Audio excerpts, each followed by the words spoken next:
बेळगाव ग्रामीण मतदारसंघातील मोडगाव गावामध्ये मार्च महिन्यात होणाऱ्या श्री महालक्ष्मी देवीच्या जत्रोत्सवानिमित्त गावातील आंतररस्ता आणि गटार बांधकाम प्रकल्पांसाठी विधान परिषद सदस्य चन्नराज हट्टीहोळी यांनी सोमवारी भूमिपूजन करून कामांना सुरुवात केली।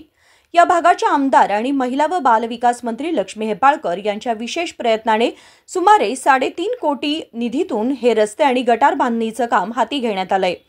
या कामाचा शुभारंभ करताना मंत्री आणि विधान परिषद सदस्यांनी जत्रोत्सवासाठी आवश्यक सर्व सहकार्य दिलं जाईल अशी ग्वाही दिली।